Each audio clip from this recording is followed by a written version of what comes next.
Welcome, everybody, to another edition of the Watercooler. I am Pumla Schmidt, also known as Exchange Goddess, and today I have a room full of people, and we are going to talk about Exchange and the last Exchange server and why you need it, or do you really need it?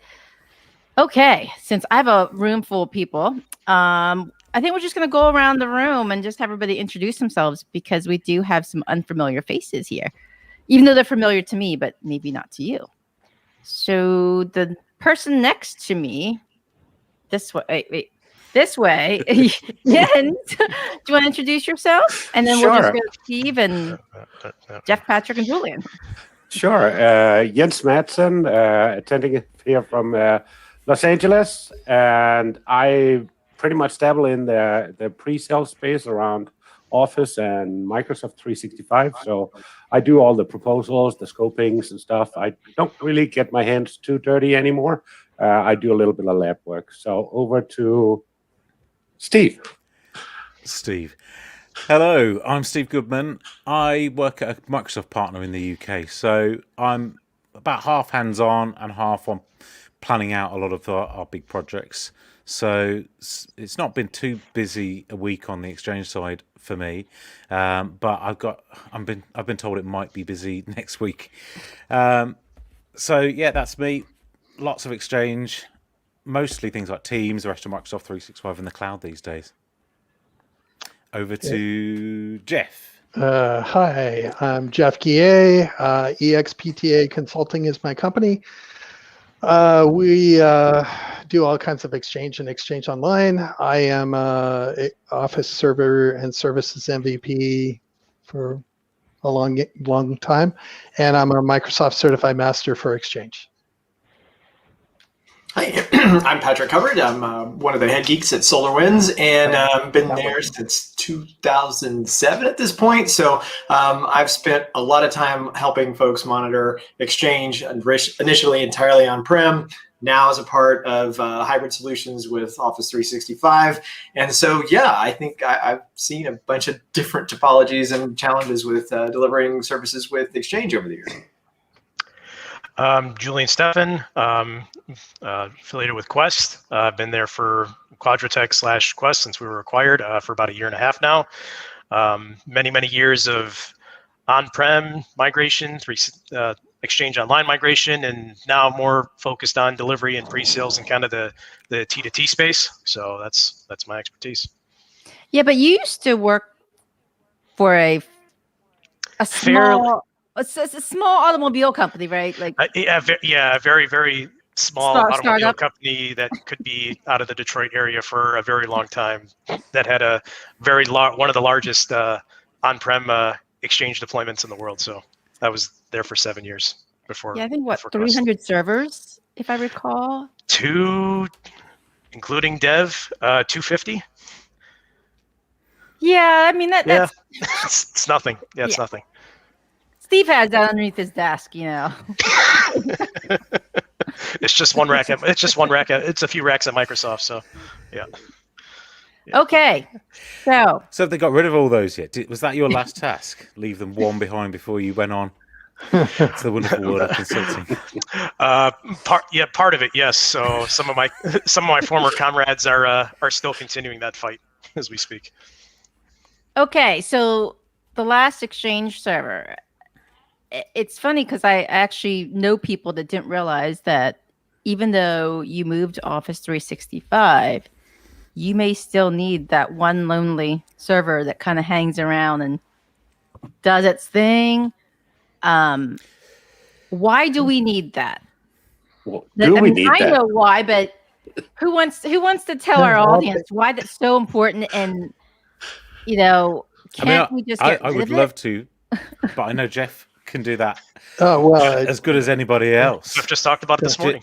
Yeah. So if you're an enterprise company that came from hybrid, you're on-prem, you migrated to Exchange Online, you needed to configure a hybrid configuration, and that's where your Active Directory on-prem is your source of authority. And whenever you provision new users, change an email address, it's always done on-prem. and then that syncs using usually Azure Active Directory Connect to Exchange Online. That allows, so the Azure Active Directory is up to date. Even after you've completed that migration, Active Directory on-prem is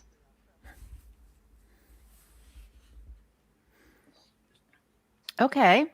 The last We've exchange lost server is the gone. I guess so- you didn't like it. So Steve. I'll carry on in Jeff's absence. And I did do the thing where I introduced myself, but I didn't say I was an MVP. And I noticed Jeff did, and I suppose we're always supposed to do that. But yeah, Jeff was saying Active Directory is the master, right? So if you've got hybrid identity, that means you've installed Azure AD Connect. So your AD is in charge, and the only thing you can use to manage Exchange attributes is an Exchange server. You can't go into add edit and mess with those yourself, and that's why you need it. And it's not just enterprises.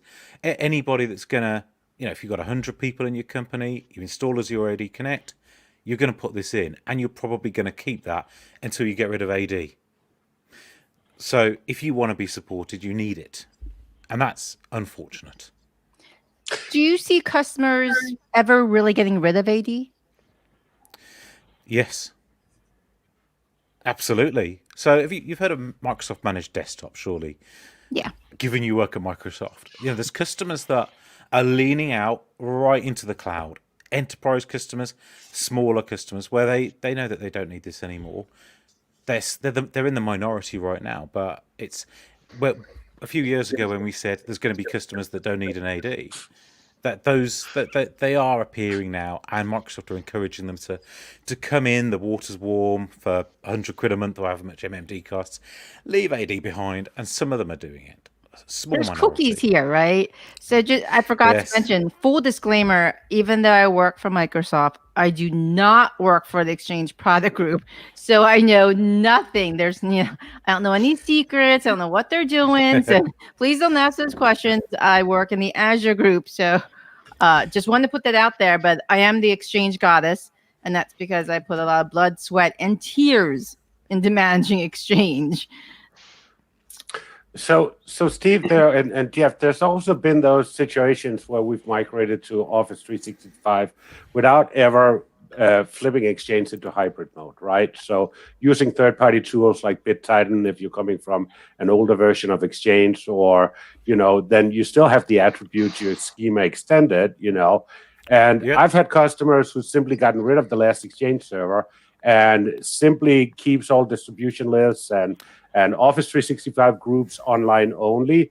And yes, when we create that user account, the proxy addresses attribute, which, by the way, is not an Exchange attribute, but just a general AD attribute, controls that email address, right? There's a massive sharp take of in-breath from anybody that I'm sorry, Jens, but you're not doing it right. And your consultants, the projects you're selling in, that they should have a part where you spend a day putting in an Exchange server, not published to the internet. And this is a pain bit, right? It's painful this last week, but where you install that and you go, this is going to be our hybrid management server. And they go, what? Why am I putting this in? Because I want you, when we've left you, to be able to phone at Microsoft and get support. I don't want you to phone me in 6 months' time and go, well, I didn't add in all these MS Exchange attributes to create the user properly. I just stuck a mail attribute and a proxy address in, and it was kind of working. Then Microsoft did something and it went wrong. So I think that by doing that, you're putting customers at risk. I don't agree with the principle that you should that 10 years after Office 365 came out, we're still in that position. But that's the world I live in, where I've got to keep customers supported, right? It's not my environment, it's theirs. Yeah. Yep. Sorry, I lost technology there. Somebody, Greg Tiber, I finished you off, Jeff. Now the dag. Thank you. But it's always a tough discussion to have with a customer. So I'm currently scoping a couple of projects right now where the customer is coming from Notes and have never had Exchange in the environment. And now we got to have that discussion about, oh yeah, we're going to move you from nodes to the cloud with email. By the way, we're also going to stick an on-premise Exchange server in, right? So Yep, that's right. yeah, those customers that can choose to go manage two different directories, Active Directory on-prem for anything they need to authenticate to on-prem, and then manage the same users, different passwords, same users in the cloud. You can do that, but that's what most customers don't want to do. They want a single sign-on, single password to make things easy for their customers. And so you need a single source of authority. That's usually Active Directory. Yeah, that's one of the most interesting things. Just watching evolve over time. I mean, we're talking about Exchange, but what 2/3 of this conversation is actually about Active Directory, right? And it wasn't too long that was reversed. You thought of mail services, and then sort of IAM and authentication, and the rest of it was maybe a dependency for it. And you would be like, from a performance perspective, making sure that the performance of your Active Directory was great, because that's one of the number one killers for Exchange performance. But that conversation and like working with the customers that I do is that issue of multiple Active Directory instances where they're managing on-prem, maybe what's left of what they have drawn down and sent to O365 with Azure AD, but being able to compare multiple directories, to be able to make sure that policy changes and the rest of it are moving over, and that it can in some cases almost double that tendency to have those almost one-to-one relationships with special group exception privileges and maybe one or two users in a small group. So cleaning that up and watching the decisions about directory services then inform whether they have something on-prem or not has been really interesting to watch evolve. Yeah. But I mean, coming from my previous enterprise experience, why would any admin want to manage multiple directories? Like, that's just right. That's just asking to put a gun to your head. Like, seriously, I'd like walk out and go. Yeah, your users are going to hate it. Yeah, and he's logging into one system. Right. In the end, that's what you want to do, is keep your users happy, keeps you happy. I'd rather manage one Exchange server on-prem. That's not really an Exchange server. It's just a hybrid management server, but it needs just to manage attributes in AD. But until Microsoft comes out with a solution to replace that, you have it. Now, not only that, but that hybrid server is probably acting as your internal relay. And a lot of people don't even think about that. You've got all these multifunction printers, you've got application servers that need to send email. They're still on-prem, even though everybody else is in the cloud. So you need to have a question for Julian something about to send this. that. Yeah. Yeah, go ahead, Steve. So Julian, you've done a lot of tenant migrations, I'm guessing, right? Absolutely. So you the one that I've done quite a few of these, and there's one that's stuck in my mind because that is a carve out, so a divestiture, and that first of all they had loads of ADs. They'd moved to Google first of all, and they left all their Exchange servers as is. So they did this horrible thing where they had an identity system in Google. They left AD on-prem. As Jeff says, and they left all the Exchange servers, 2003, One Forest, 2010. It was a mess. So that got cleaned up by I'm getting called like Liam, who's with my team. Flashbacks. Yeah. And getting That's a storage perfect nightmares. cloud. That's a perfect cloud customer. They don't know how to manage infrastructure, and they have no business running it. They should be in the cloud.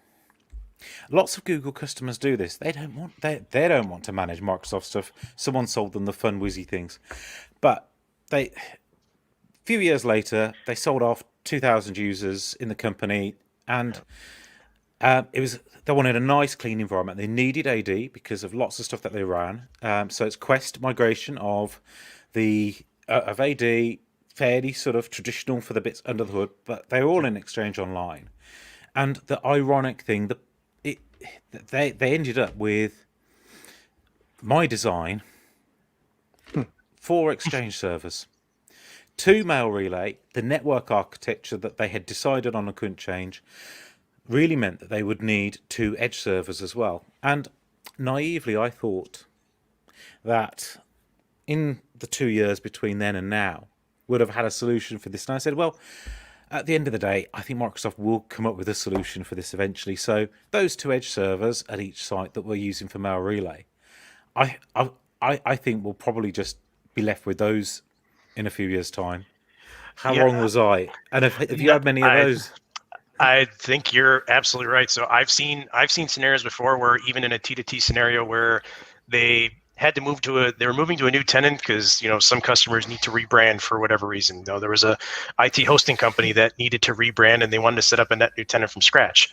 So we're partnering with another company on doing their migration, and net new tenant from scratch. Yet we still had to set up an on-prem Exchange server.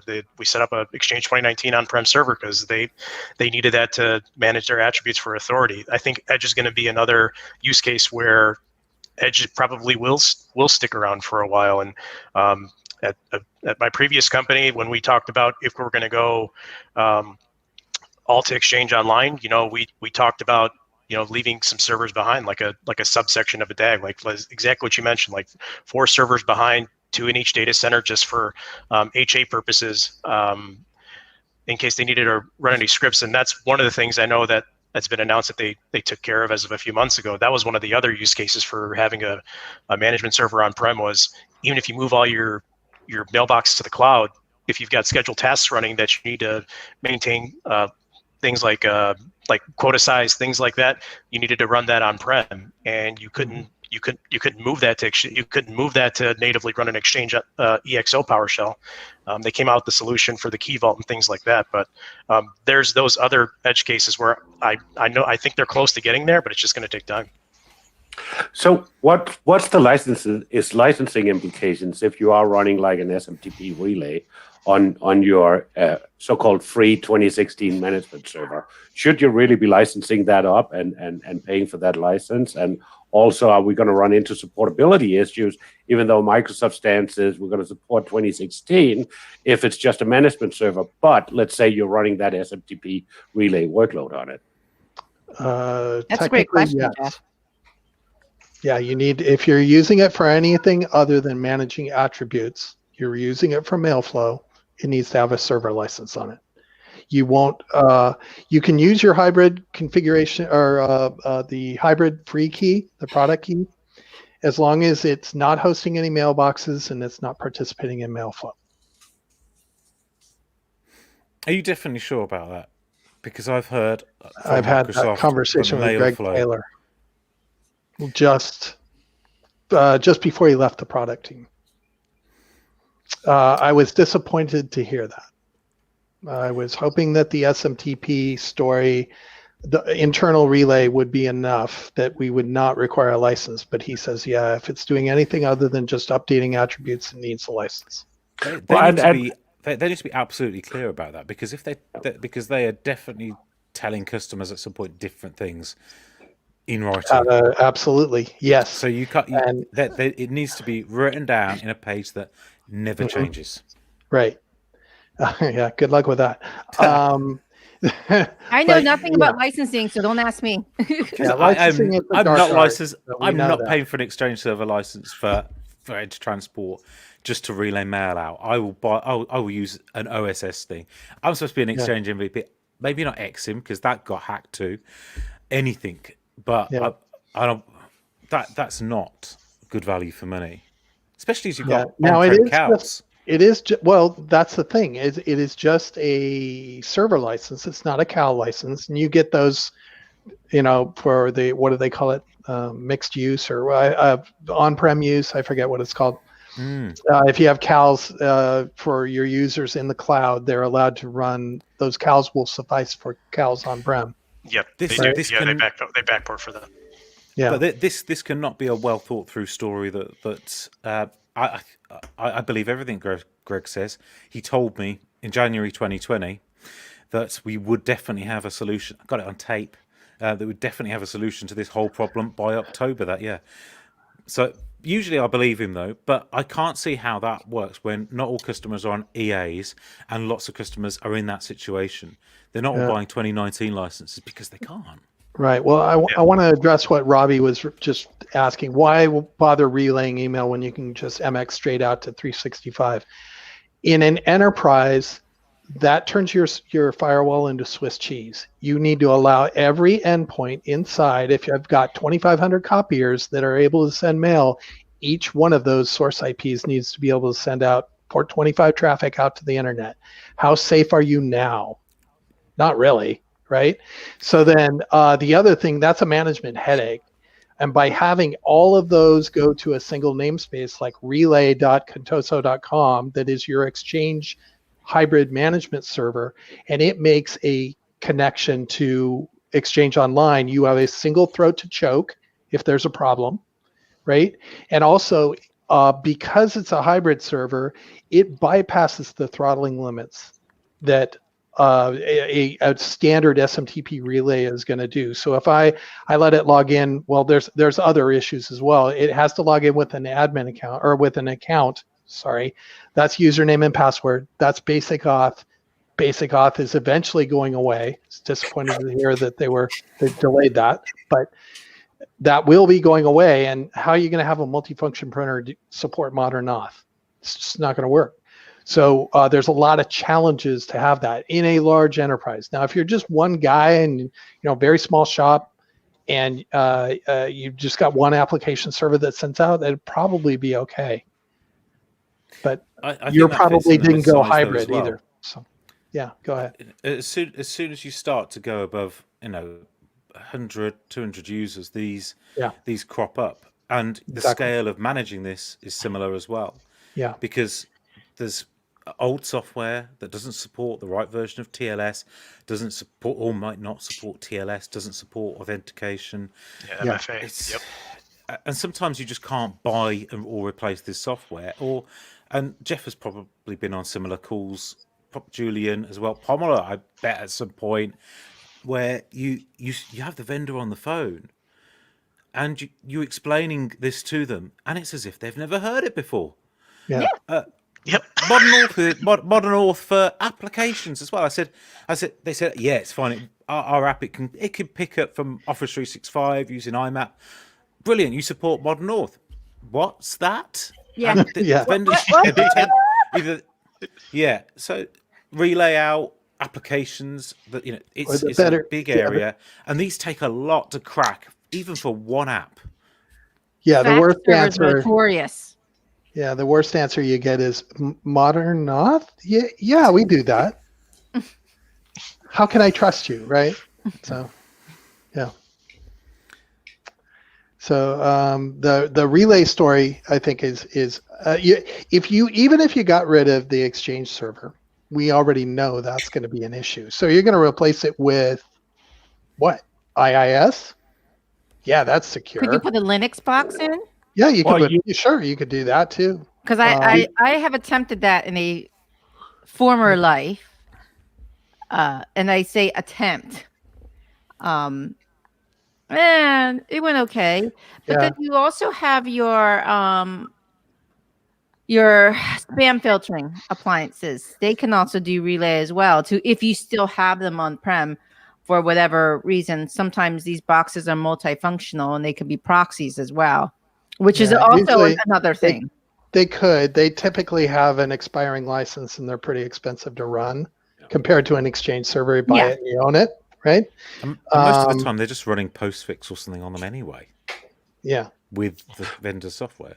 Well, you could use an IIS SMTP server, and there are third-party products that allows you to do DKIM and DMARC on them, so that you can run in its own namespace. Don't start messing it up with your general email domain, and then set it up as your own namespace. Let it egress from from one of your IP addresses.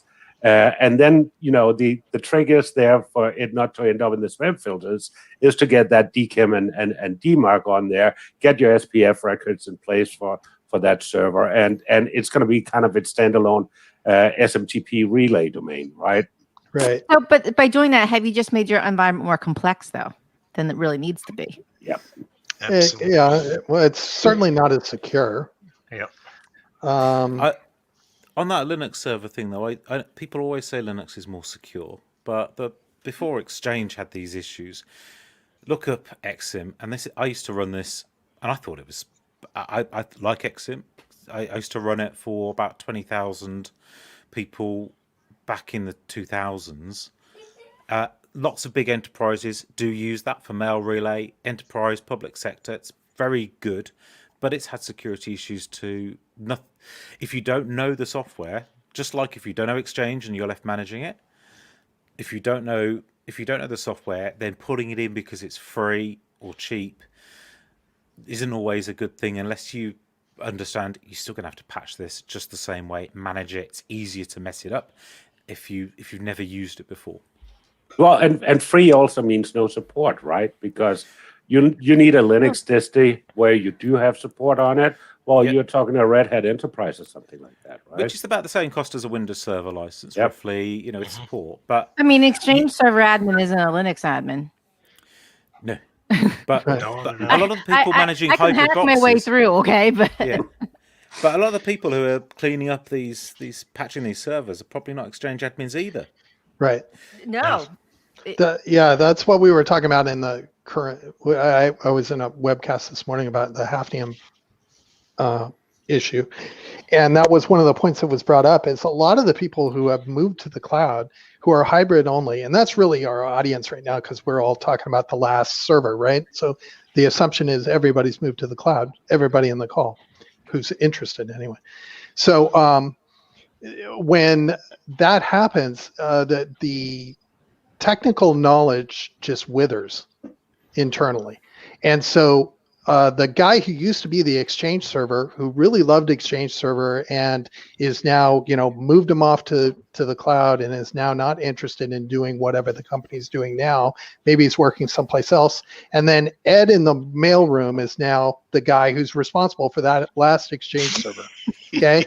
Ed doesn't know a patch if he could find it with both hands. So Ed's trying to patch this server, and it's like, it's unfortunate, but it's true. This is where we're at, right? It's very true. The level of expertise I'm seeing right now is just astounding. It's like, wow, you're managing the Exchange, even a real Exchange environment, and they've been in migration to the cloud for the last year and a half. Most of the IT folks have moved on. And it's somebody else just shoveling sand into the cloud, right? But those people are left behind. They don't know how to manage it. They were hoping to be off of it by now. Jeff, are you saying we're like AS400 engineers? Now, Jeff, I was going to ask. We're seeing more of that, right? Where not just for Exchange, but for a number of different, what used to be maybe a whole desk of 2 or 3 admins, right?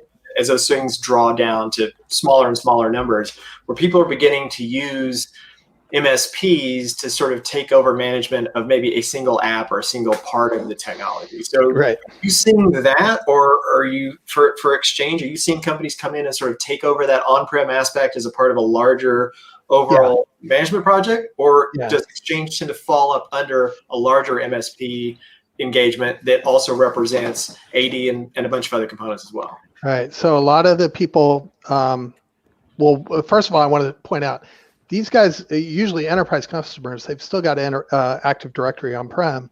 And if that skill gap gets worse, it's just going to be bad all around. And I know this isn't a security discussion, but I find a lot of enterprise customers that where it becomes part of the job. You don't really have to worry about that hybrid server. It's back there. I know we're supposed to be at N-1 on updates, the latest update or the one behind it, but we haven't updated it since CU5. We're on CU23 now, and it's just doing what it needs to do. Why do I need to update it? So it becomes somebody else's job. Jeff, have you seen a challenge over the years with MSPs where they look after Exchange and you come to move that customer to the cloud and they are very resistant to patching the environment because, well, that's not in our contract. What? It's not broken. We'll patch Why it do when I we need to must. patch it? Right. It's going to be downtime. Yeah, usually, I mean, customers who were in the old model who had a provider doing the management and the patching for those servers, they usually sever those contracts or they let them expire. And they figure they'll take it over from here, but it's only temporary. It's just like the example you were using, Steve, where 2 years later we're still doing it. I thought for sure it was going to be gone next, in a week or two, but it's 2 years later and we're still doing it, right? It just doesn't get the love. It's not sexy. Nobody wants to do it. Yep. Well, and that's a good point with the MSPs. That you may have. I know our organization are reselling, and we're doing managed services around Office 365, but we do include that on-premises hybrid connectivity as part of the scope of the managed services. So you're running a hybrid Skype, you're running a hybrid Exchange.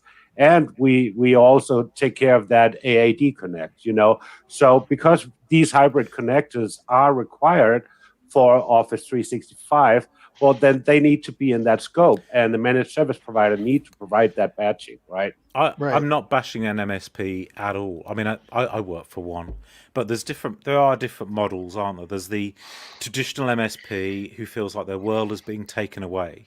And then there's the modern MSP that has built their world around the new, shiny cloud future. And then you've got the ones that have went with the times and have crossed over or sit between the two. So, I'm definitely not bashing those. But those modern MSPs, they're the ones that would have picked up this. They will have been proactive to all their customers and will have picked up and be proactively monitoring threats. And probably trying to drag their customers to cloud only as quickly as possible, but it's a long road. So here's another thing. What about like the smaller customers? Are you seeing that they're not patching because of cost as well? Because then they have to bring somebody in to pay them to patch a couple of those servers now, and they're like, "Oh, we'll wait till our once a year patching strategy." Yeah, I don't see smaller customers hiring anybody unless something's really broken, they need it fixed. Yeah. And so what it ends up is a very small org has a very limited number of people who do things. And, Joe, it's your responsibility to unlock the door in the morning, get the coffee going, and patch the Exchange server when it needs it. Poor Joe. Joe and Ed. Yeah, I know. Yeah, poor folks.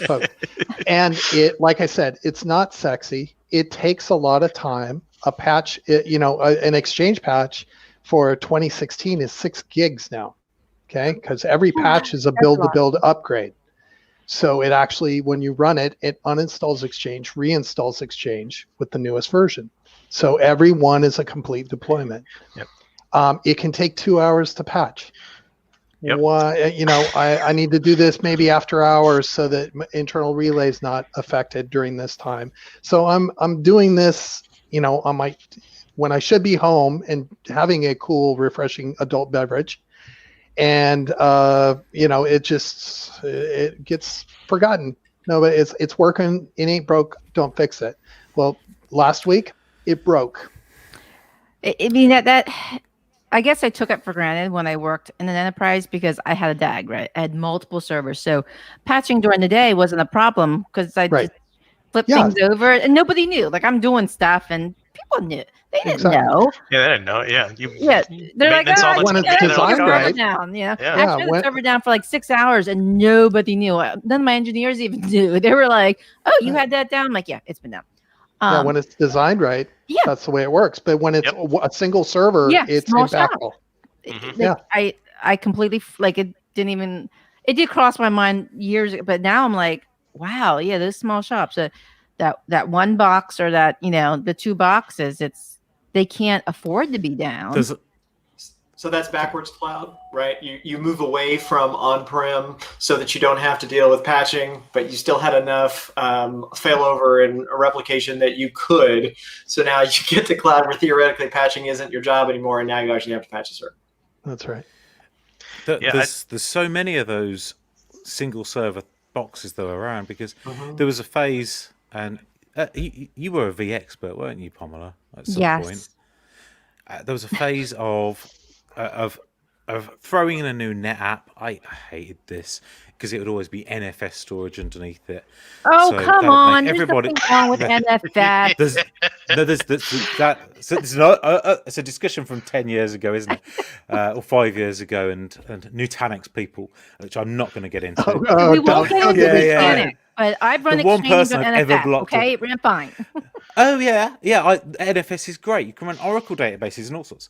But that's in the past. But there's this phase of throwing in these net app filers, stuff like that, and it'd be like, well, bring you from 2003 to 2010. Yeah, it'll be great. And they'd put in a single server. It's HA, VMware will sort this.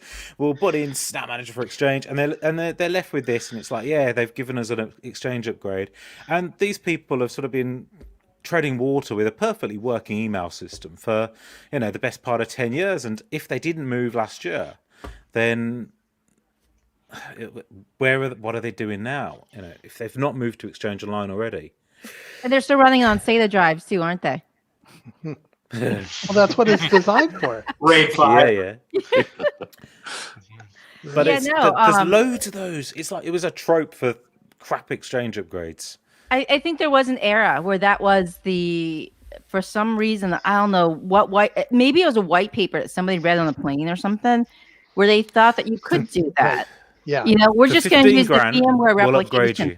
That's always the worst thing when you're the CEO just got off of a plane trip. This is back before COVID, right? Yeah. I read in this golf magazine about this cloud thing. I was golfing with my friend, and he was telling me, we should be using this.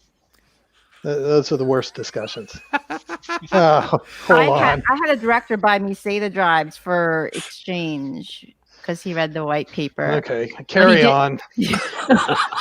But he didn't give me enough drives. Okay, how many IOPS does a SATA drive actually have? Not that many, and it had 24 drives. That was it, and I was I'm going to disagree that this is a bad thing. Not SATA, but midline SAS drives with lower numbers of IOPS with sufficient disks running RAID 10 isn't bad. No, it's not. I prefer. It's not bad.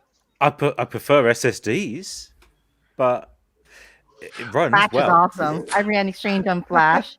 Yes, I did. Yes, you did. Yes, I did. Yes, you did. Both data centers. Ahead of your time. Yeah, you've got too big of a IT budget if you're doing that. I got one for free. Let's just say that. Let's buy one, get one free. I'm like, hey, they gave it to me. I'm not going to argue. If someone gives me, a pure storage appliance, they're like, we're going to give you two, actually. Are you going to say no? Because I'm like, I didn't say I really don't need Flash. I said, you know what? If you're willing to give me one, you're going to get fast email. You got fast email. I did have a customer, and we were talking about the spec for the boxes they were going to buy, and they were. I didn't understand, why are you not concerned about the IOPS for this and the sizing? Because we've not got all the right data, and it's really guy that's been running Exchange at that company for 20 years. And he said, well, we're spending X millions on buying all flash storage for everything. So as much as we need is going to be there. Okay, maybe I'm not so worried then. It's been interesting watching, there's that little window maybe 4 or 5 years ago when you started seeing a lot of the active hybrid flash storage devices. And Exchange was still largely on-prem, and there was this little window where you would see Exchange driving a lot of interest in hybrid flash, right? Because they were still trying to figure out what was the appropriate cost factor for, do you move what once upon a time were some of the largest storage, single application storage pools in the enterprise, trying to decide how much of that would work, whether they could have parts of Exchange or maybe break out specific Exchange storage pools into Flash and optimizing. And then just about that time that there started to be stories around that, everyone just went to, a lot of people just moved to offline anyway, and that kind of answered it. So now if you get down to a single server, then it's just SSDs, right? That kind of goes away, right? Because the pool is smaller, or does it? It's not as expensive. Still something you worry about. Yeah, because you don't have as much infrastructure. You can run it on SSD. Virtualized too. Yeah, the development. Development over the last few years. I mean, if you look at 2010 down to 2019, you need like 3.5 IOPS to run Exchange on 2019. Yeah. I can get that on this pad of paper and a pen. Okay, so and that's where they've been driving the development for cheap, really slow storage. But the world has gone SSD, and SSD is much cheaper, and the infrastructure has shrunk for the customers that have gone to the cloud. So it doesn't matter that I'm getting 1 billion IOPS. It still only needs 3.5. So. But if they're giving it to you for free, are you going to say Oh, yeah, no? absolutely. Yeah, Absolutely. but you Don't give me that storage, that flash storage. I'm Yeah. like, Well, I had a No. hardware vendor coming in, scoping it around for a customer for an Exchange setup. This was a county, so they needed a lot of storage, and they spec'd it all around 15K SAS. And I'm coming in as the consultant, looking at, validating the architecture. I'm looking at it, go like, well, what's your budget? Well, here's our budget. Okay, you could get 2 DAC setups with 15K storage, or we can drop it to 10K midline, and I can give you an extra node in the DAC setup. Well, of course, we wanted that extra node in another data center and run a 3-node DAC on it, right? So, Yeah. I feel like we're straying from the last Exchange server to how many we can put in. Right. Yeah. Architecture design. it's like the Last Jedi, but it's really not, right? Yeah. We're going to keep But- bringing them up. So, like, Exchange isn't, I hate to, I'm not going to, it's never going to die. Like, there are going to be organizations that still run it, just like public folders, right? Like even though we say public folders is dead, it's really Microsoft's not. attacking. It's a different story, but they're going after the why not? Why aren't you in the cloud? And trying to reduce friction there. And sometimes it's not a technical or a business need. It's because I want to. I want to have more control of my data, or I want to do X, Y, or Z, whatever. I want to know that my data is on-prem. It's just what it is. And there are a lot of enterprises that are doing that. So I do a lot of work with those customers, and we're just, they're not going to, and I constantly get asked by Microsoft, why aren't they in the cloud? What's it going to take? What do we need to do? They're just resistant to it, not going to do it. So Like- there's Well, always and- going to be around. and- Is it purely? It's just purely control. Sometimes, Yeah. It's usually. And there's certain industries too, industry verticals that are shy going to the cloud. I've had utility companies are saying we haven't gotten the guidance from our different industry associations to get us to the cloud, and we're not going to just trust Microsoft on this advice. We need our regulatory agencies and our industry agencies to kind of give us the warms and fuzzies around it, right? Is this an American specific thing? Because I mean, the What's UK that?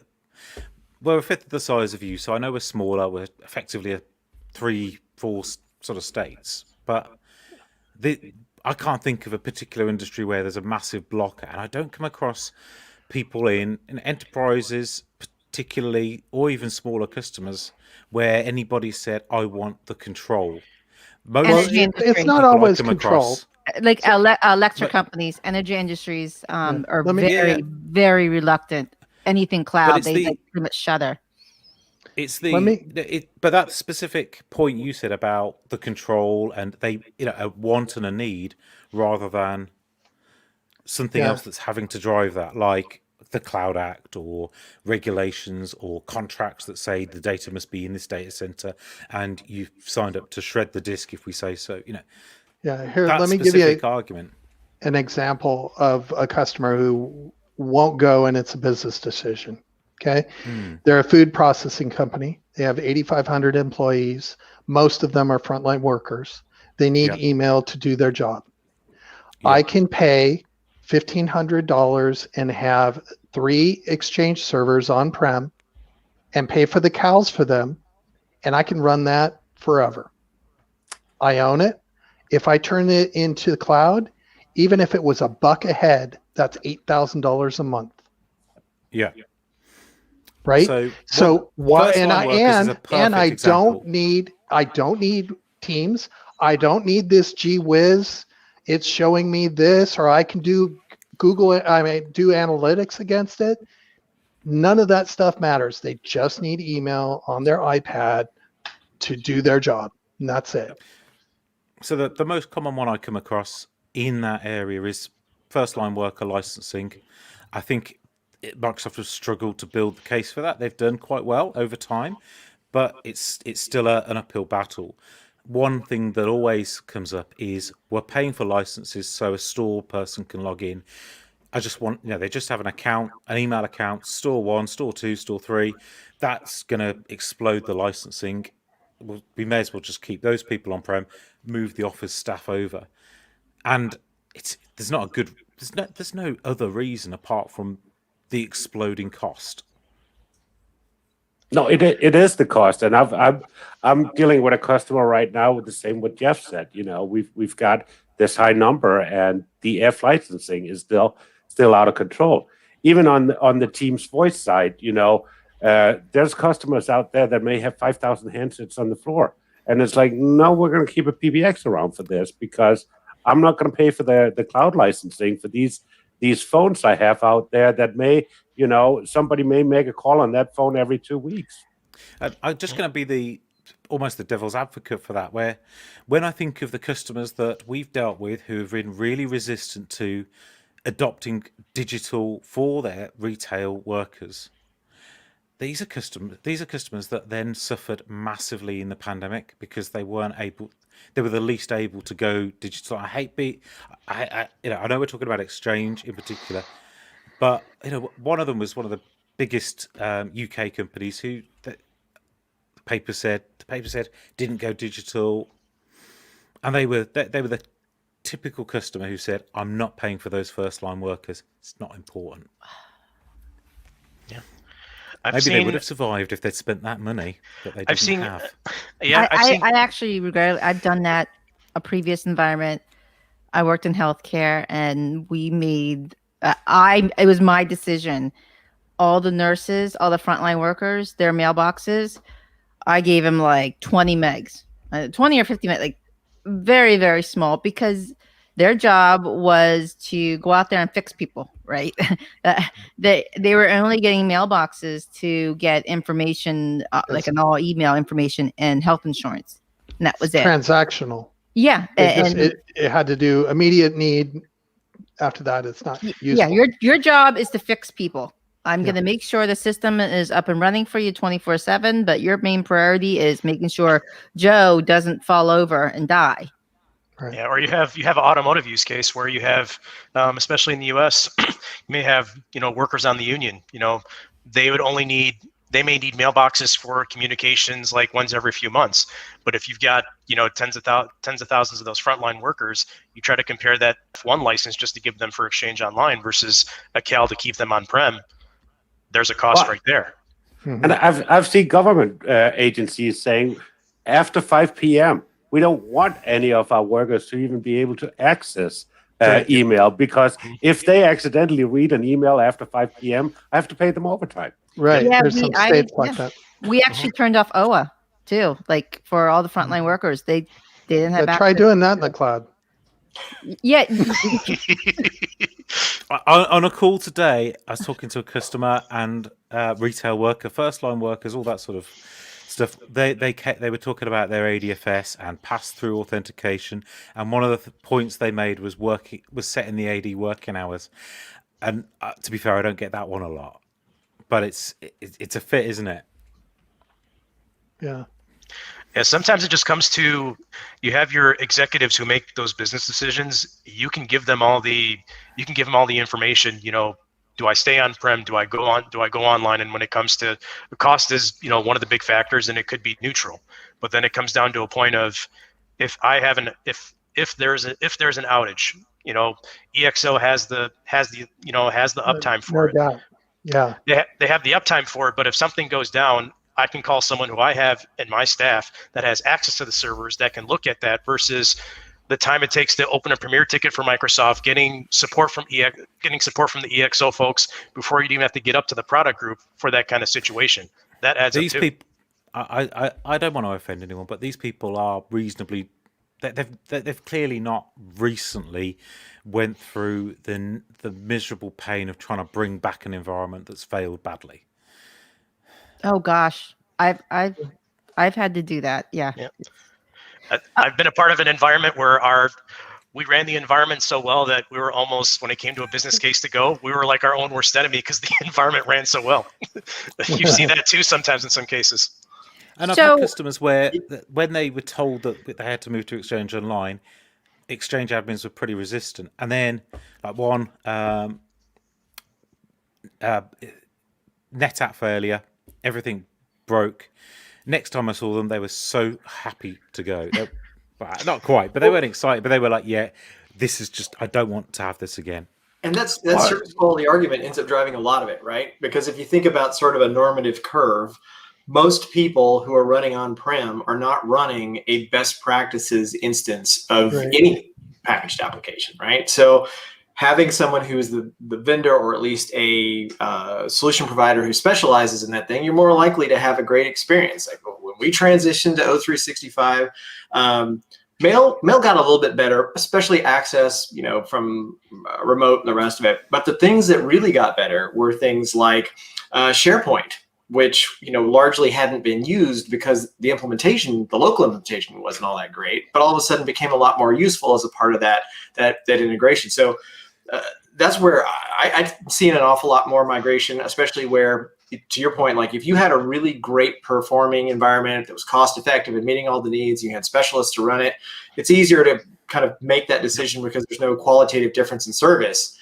But if you're going to get a service upgrade and a reliability and a dependability, and you don't have to worry about going through the process of actually doing your own recovery testing, then you're paying more maybe, but you're getting a much better and broader experience of that whole suite of products. So do you see that a lot where it tends to be maybe SMB, smaller environments, or maybe large environments like where they have hundreds of servers? Those tend to be the ones where the pain of managing it is actually the driver to move to online, or is it just features and prices and a desire to trim down on-prem resources? I think it's a mix of both. I think in enterprises, you'd be surprised even in some enterprises to this day, even where everything's kind of all integrated together. Like if you look at, there could be an Exchange team, there could be a SharePoint team, there could be an Active Directory team. Everything's so siloed. You'd be surprised in large environments these days how things are siloed. And when things get moved, it's like you have to look at some look at the people aspect of, if I move some services to the cloud, I may not need all these employees. I may not need all these engineers or architects or operations folks. I want to keep some people around, and it comes to that business case of it too. There's like a people aspect to it too, surprisingly. I would say that was something that came up a lot 8 years ago, and over time it has come up less and less because, at least in the UK, I don't. I work with customers who are UK headquartered and have US presence, but there's very much an understanding that the job is evolving, the cloud is here, this is where you are going, and there's far more opportunity to be useful as an IT pro by adopting this, whether that is going into Azure technologies, into Microsoft 365. Hell, it's kept me busy for 10 years. And there's more of an opportunity to grow. And there's also, for enterprises, there's not a just let's slim down the staff. There's usually a more complex target operating model for the management of the services. There's still roles with specific, like your team's voice expert, for example. Less Exchange. Yeah, seriously, who wants to be an Exchange admin as a career these days? Not so many people. These days, back in the day, that was the thing, man. Maybe, yeah. You want that's Exchange how I got experts on started. hand. Yeah? you want to be able to call in a Jeff, but you want to be an Azure admin. That's gold now. But there's not a Microsoft 365 admin. There's not, unless in an enterprise. There might be a product owner or a service owner. There's a load of opportunities out there, and the technology drivers are never the first thing for customers I deal with who, are often people who are bought into the Microsoft vision before we speak to them. So that may be skewed, but they're thinking about how the technology is going to have a return on investment for the business rather than old technology, getting rid of the dead wood is kind of like, yeah, we know that we can do that. It's more, we've got to provide big benefits here. Microsoft have shown us this amazing thing that will happen. We believe some of it, and we've done our own calculations, and we think this is going to work out. This is a crucial project for us, but it's all about the business value. I'll be happy never to have to build a server pool ever again. It's. I actually miss managing Exchange servers. Yeah, that's sexy to me. I like that. You're building a pool of servers. Yeah, bring it. It's weird. I was telling one of the engineers that worked for me. I texted him today. He's like, "How's it going?" I'm like, "It's going great, but I miss you guys. I miss like the smell of Exchange servers in the morning." It's like having a petrol car. Yeah. I miss the alerts, every so often. That's the one thing I miss about, when we're doing like our on-prem, when I was part of on-prem migration in the past, and we actually got new hardware. It's like, ooh, fresh new hardware getting in, fresh new builds coming. That's the fun. That's the fun part. That's the fun part. I like the fresh new VMs because I'm an advocate for virtualizing Exchange, which we all, yeah. I saw the eye roll there.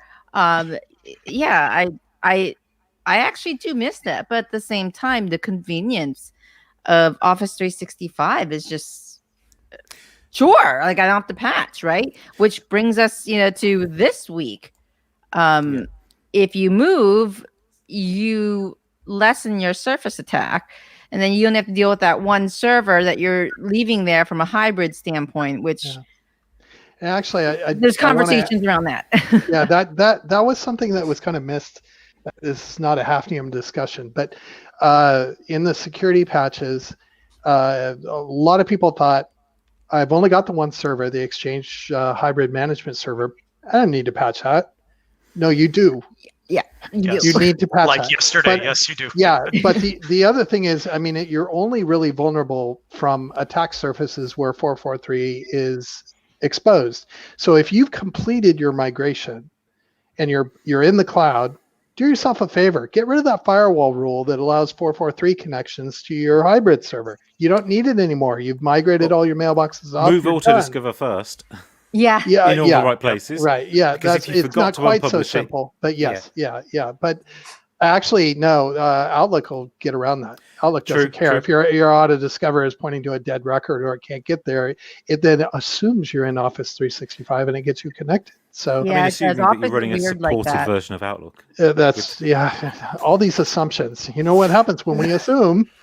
But your security team should be doing it check, right? Yeah, right. So but you should. Yeah, this is an opportunity. If you've made your move to the cloud, make sure you've talked to your firewall team. You've removed that 443 connections inbound, and that'll loosen your attack surface. You've also, of course, you've always got the script kiddies inside your network that you have to deal with, but that's a different story. But this is the important point, because I've had people argue the toss with me on Facebook, on the Office 365 group that Tony, me, and Brian, I mentioned you in that today for your thing earlier, argue saying, well, if it's not published, it doesn't really matter. And some of my colleagues have said, I've told the customer, they're telling me, no, we're not going to prioritize this because we're not published to the outside world. And there's other places that people can get in or may already be in your organization somehow. Exactly. Yeah. Agree. So just, before we end our Watercooler stream today, Jeff, do you want to speak a little bit about this whole vulnerability? I know someone tweeted just a little bit ago, just because you're patched doesn't mean you're completely safe. Yeah. So in a nutshell, what you want to do is you want to apply the patches. That prevents the bad guys from getting in. But if they're in, it doesn't evict them. Okay. So you need to patch your servers. Then the next step is to and that in itself may be a problem. If you're not up to a CU that there's a patch for, you have to do a CU first, then get the patch on. But once you get the patch on, you got to evict the bad guys. And you should be using the MSERT tool to do that. It's Microsoft's scanner, and it will go through and scan your servers looking for malicious web shells and delete them. Okay. There's, as I mentioned this morning, there's the latest versions include a cardiac function test that tells you you're infected with 5 files, but when it's all done, you're not. So that just checks that your heart is working, you're watching it, it says there's 5 files that have been infected, but when you look at the logs, it said there was nothing to clean up. It's a change that they made where they're reading through the event logs and they see the traffic that looks like where it would be creating the web shell, where it actually didn't happen, but it detects that as a infection. So what's really important is to look at the logs at the end, and then stay up to date, stay on a current CU, because it's not if this is going to happen, it's when. And just because it's Exchange this time doesn't mean that it could be your Active Directory domain controllers. Yep. It could be any application server. It could be Linux. Get your stuff patched, stay on the current versions, be aware of the security vulnerabilities, and patches for Exchange come out every quarter. So if you're doing it every quarter, you got the little practice to understand what that's like, and you can just make it part of your every 3 months. Awesome. So just on the whole patching, that was great that you said that, because next week, the next water cooler, we are going to be talking about patching. How often do you do them, or do you even do them at all? Because there's some organizations that are like, why patch? It's not broken, right? It's especially patching your devices, your routers, all that's your switches. How often do you do them? So that's what we'll do next week. But today was such a great episode. Thank you, gentlemen. You guys were awesome.